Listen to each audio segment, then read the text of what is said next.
ஒன்றும் இல்லை மணி, என் கண்ணு வேணும்னு கேட்டியா? அப்படிலாம் ஒன்றும் இல்லை சார். ஐ, கொண்டு வரவனுக்கு 5 லட்சம் ரூபான்னு சொன்னியா? எதுக்கு வீண் செலவு? நானே வந்திருக்கேன். இப்போ என் கண்ணை பொட்டையாக்குற இல்லை நீ பொட்ட.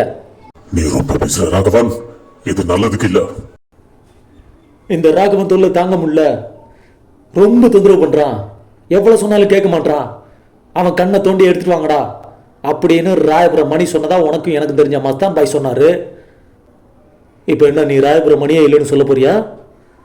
வேண்டாம் ராகவன், போயிடு. இப்போ நான் யூனிஃபார்மில் வரல, டிசிபியாக வரல, யார்கிட்டையும் சொல்லிட்டும் வரல, தனி ஆம்பளையாக வந்திருக்கேன். நீ எப்படி தம்பி கேட்டை மூடுறான், மாத்தா கேட்டை மூடுறா.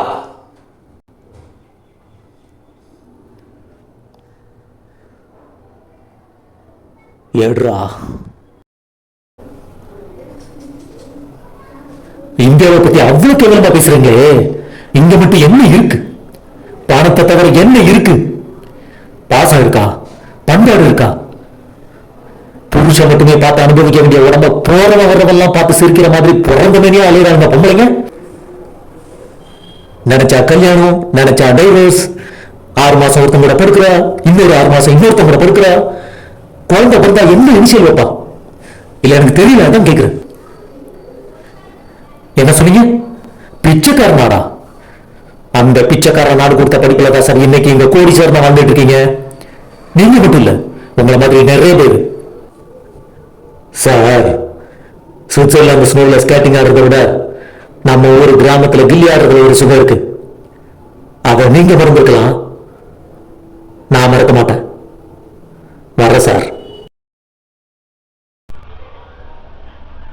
வயசுல நல்லா நெஜமா லவ் பண்ணுங்க. அப்பதான் வயசானதுக்கு அப்புறமா உட்காந்து பேசுறதுக்கு ஒரு 4 நல்ல வார்த்தையும், வாழ்ந்த வாழ்க்கைக்கு ஒரு அர்த்தமும் இருக்கும். இதெல்லாம் இல்லாம வெறும் பணக்காசை மட்டுமே வச்சு வாழ்க்கையை தள்ளிட்டு போயிடலான்னு நினைச்சீங்கன்னாக்கா, your life will become rubbish. வாழ்க்கையில நான் அவளுக்காக எவ்வளவு விஷயங்களை விட்டு கொடுத்துருக்கேன் தெரியுமா? ஏனோ ஐ எம் செயின் ஸ்மோக்கர். தம் அடிக்கிறது பிடிக்காதுன்னா விட்டுட்டேன் அவளுக்காக.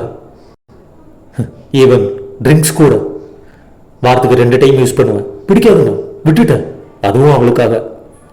என்னையே பிடிக்கலன்னு சொல்லியிருந்தா என் உயிரே விட்டுருப்பேன். நான் அவளை எப்படி எல்லாம் லவ் பண்ண தெரியுமா? ஆனா நான் இப்போ அவளையே நினைச்சுதாங்க வாழ்ந்துட்டு இருக்கேன்.